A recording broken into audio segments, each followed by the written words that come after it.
everyone, this is Greg Jubb alongside Brad Jager and Ryan McGrath, and this is Running Maryland's The Runaround on ESPN 1300, home of the best Olympic track and field talk you're going to find on the airwaves.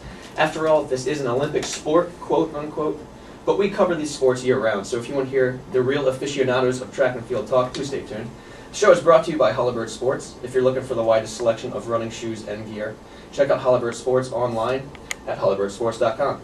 And be sure to visit us at runningmaryland.com, where you can get all of the latest videos, photos, results, and more of the latest races in the area. Or if you're interested in having your race organized by one of the area's premier event management companies, please check us out, runningmaryland.com. And welcome to our feature segment of Around the Clock, presented by Running Times Magazine, the magazine for the dedicated runner, and you can visit them online at runningtimes.com. Running Times columnist Parker Morse is joining us today. He's the author of the column Grandstand View, and I'm sure he has a lot of thoughts about the Olympic track action that we've seen thus far. Parker, you're on the Runaround. Thanks for joining us. Hey, Greg. How's it going, Parker? Thanks for this is the first time with us. We usually have Scott Douglas, but Parker is joining us today. We've already exchanged some emails talking about the latest action, and I have to start with the 10K here. What did you think of that race? There's no way around it. As Americans, this is the biggest Olympic 10,000 we've seen since Tokyo. Absolutely, and the reason why that is, for those of you who have been watching the 10K, or watching the Olympics rather, and the focus has been on the 100 meters to see who the world's fastest man is, please don't let it be diminished that this was one of the best races. Some people do not necessarily have the patience to watch 25 laps, but Galen Rupp, an American, a young 20-something out of the University of Oregon, places second. And that's the first medal the U.S. has seen in a long-distance track event since 1964, since the days of Bob Schul and Billy Mills. Now, Parker, what did you think of that race as it was developing? I have to admit, when we were looking, I kept looking for where Galen was in the pack all through the race. I had to train myself to look for those all-red uniforms. I'm so used to us wearing blue. But I was looking to see where Galen was, because there's always been two pieces to medaling in the 10,000. You need to hang on to the pack. You need to be there in the closing laps, and then you need to be able to respond with the kind of speed that these races usually close in. And I don't know if people haven't seen an international level 10,000, and actually there have been fewer and fewer of them every year recently. So it's not uncommon for this to be almost a unique race at the Olympics. But these guys close in the equivalent of, well, literally close with sub 2 minute 800s. They're running 27:30 10Ks, and they're finishing that off with a couple of 50-second laps. Well, sub 60-second laps anyway, which are hard enough to do on their own. So I was waiting to see if Galen was going to be in position in those closing laps. And Parker, there was a point, and I can't remember exactly how many laps left, but Farah had been sitting pretty comfortably mid-pack, and he went by on the outside, and he glanced over at Rupp. And as I was watching it live, I thought, this is definitely planned. This looks like this was a glance that was, definitely predetermined. And the two of them then began to really assume the lead. They took control.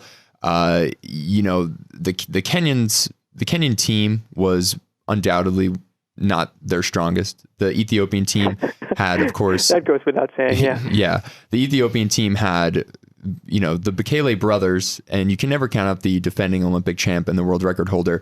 But it was just to me, it was a race that unfolded the way everyone expected. But in a lot of ways, I think that is even harder to come by, because we've expected this, and they've had that pressure for, months, if not years now, for Farah and Rupp, of course, to go 1-2. Right, and we talk about the marathon as being a race that's so long, there's a lot of time for things to go wrong. The 10,000 is very similar. It's a race where you can't get too antsy early. You don't want to make the wrong moves early, so you kind of have to force yourself to go to sleep. But you don't want to go completely to sleep, because if somebody does something in the middle of the race, you need to be ready to respond. These guys, I almost have to give a lot of credit to their coach, to Alberto Salazar, for not only understanding what needed to be done, but coming up with a plan that allowed them to do it, and a plan that maximized the tools that both of those athletes had. And you mentioned the Bekele brothers, the Ethiopians, Kenenisa, the defending Olympic champion, formerly defending Olympic champion, and his younger brother Tariku. When I was watching Kenenisa in this race, it reminded me of Haile Gebrselassie in Athens in 2004, which actually was a race that Kenenisa won. This was the race where we finally put the period on Kenenisa Bekele as the dominant international 10,000 meter runner, and he got beat by his little brother, and that's pretty harsh. It is a strange sight to see, and I think that's a great parallel between Bekele and Gebrselassie. But going back to Rupp, something that I noticed, and particularly with the plan that you had mentioned, I'm pretty sure Alberto Salazar told Mo Farah and Galen Rupp just to stay relaxed. Like you said, you can't fall asleep, but stay relaxed. There's a lot of movement in that race, and making all these surges, and then, granted, that happens a lot in a 10K, can take it out of you. He seemed relaxed. He made the move at the right time. And finally, this year, something that the track pundits, I don't think, have really acknowledged as much as they should have. Galen Rupp has a 3:34 1,500 meter to his name this year. He has that speed, and I think he just executed that perfectly. What did you think of that? That's always been the sort of the final bit that when we finally got athletes who could stay with the pace, who could handle the surges and be there in the closing stages. I think of Matthew Tegenkamp, who was actually in this race and finished 19th in Osaka, where he was 100th of a second out of a medal in the 5,000. He got outkicked. We have not historically been in a position, with the exception of course, of Bernard Lagat, we've not historically been in a position to kick with these guys, and Galen had the speed. And Alberto has been quoted in the press as pointing out that Galen is actually faster than Farah in a sprint. It's just that Farah he's stronger, has more endurance, and is better able to retain that speed at the end of a long race. Parker, what did you think of Rupp's early strategy of running on the inside? I was getting worried there for a while that he was so much on the rail that if somebody did make a move, he was not going to be able to respond. He got a beating, and we definitely. My wife and I watched the race together. She's I would argue maybe more of a track nut than I am, and she was pointing out. She was saying, "Is he boxed? Is he going to be able to get out of that?" And apparently, I don't remember where I read this, but apparently at some point early in the race, Tegenkamp actually said something to Rupp along the lines of, "Do you need me to make a hole for you? Do you need me to get you out?" Which I took to mean that Tegenkamp was offering to throw a few elbows to clear Rupp's path to get out. I think that he was just waiting. I think he knew that as the race developed, it was going to open up, and that has to be something that Salazar told them to wait for. And we've talked about the attention and to detail on the plan and being relaxed. I think that hanging on to their mindset through the course of this race, it's easy enough to stand on the starting line and say, I can win this.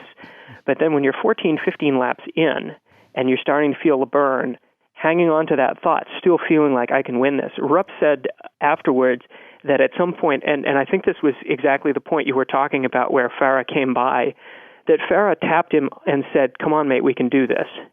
And that was, more of the same. It's the two of them reinforcing for each other that positive mindset, being able to say, yeah, we can handle this. There's nothing going on here that we can't do. And I think that Galen had the confidence to just sit in there and wait for it to open up for him. And not that I would say ever Rupp would give up an opportunity to win a gold medal. Certainly, he and Farah are best buds, but when gold is on the line, all bets are off. But obviously Farah had started a little bit earlier and had a little bit of a gap on the other three guys that were really in it for the next couple medals. And to me, it almost looked like Rupp, with about 250 to go, wasn't interested in starting his kick yet. And I took that to be, I don't want to drag Kenenisa and Tariku back up to Mo Farah, almost like a cycling tactic, I thought, where he really, really waited until that final 100 and really inside of the last 80, 85 meters to just explode. I mean, it was a massive kick, and really looked like he did have the speed to keep up with Farah at that point, because he did close back up a little bit.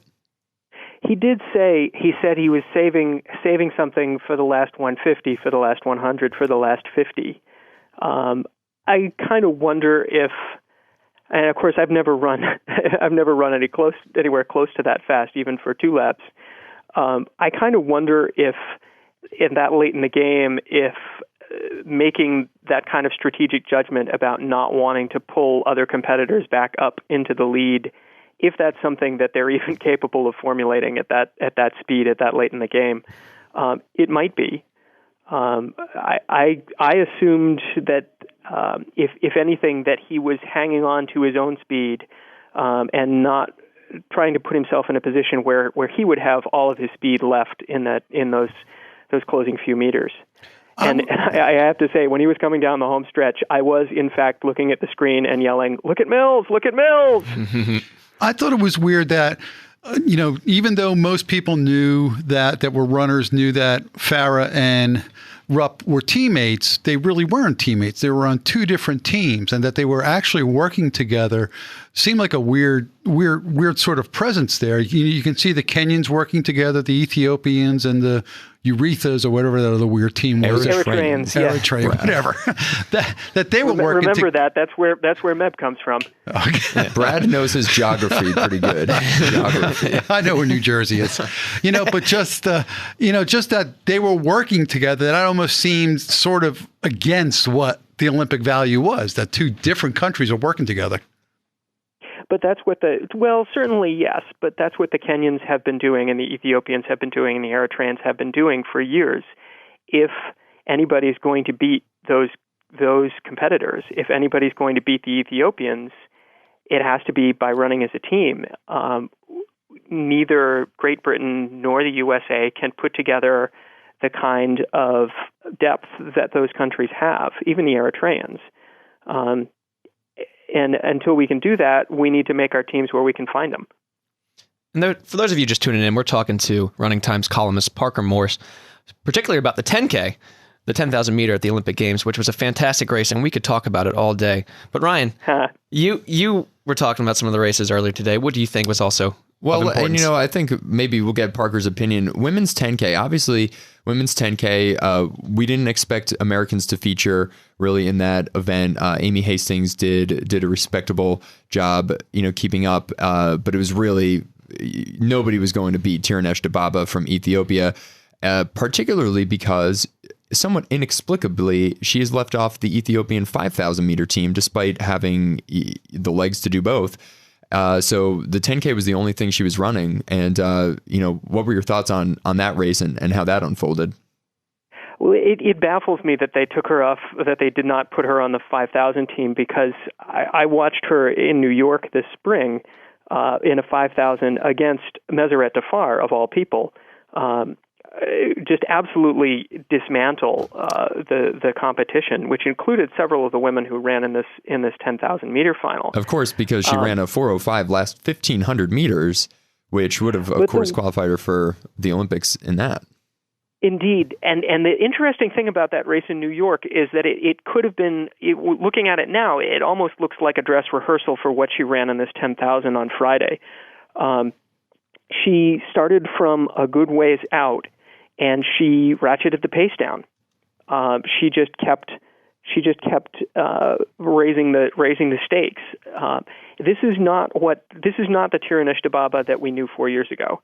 4 years ago, she would sit in second or third for the duration of the race. She would not hit the front until the last 200 meters, and then she would just blast away from everybody.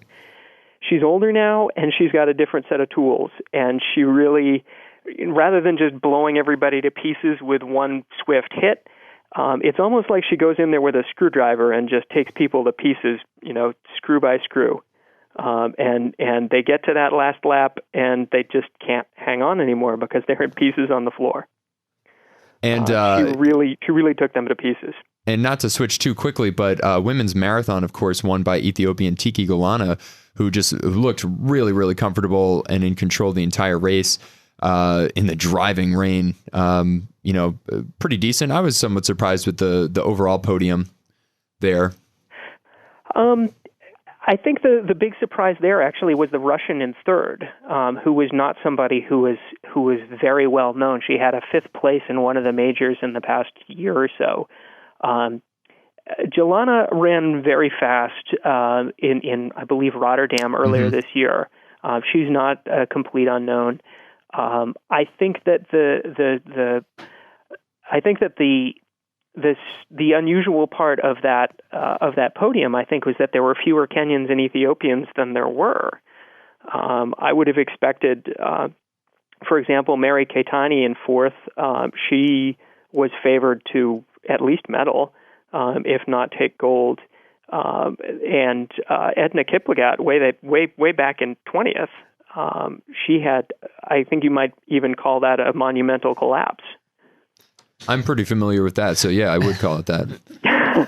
Anybody who's run more than one marathon, I think is familiar with that kind of a collapse.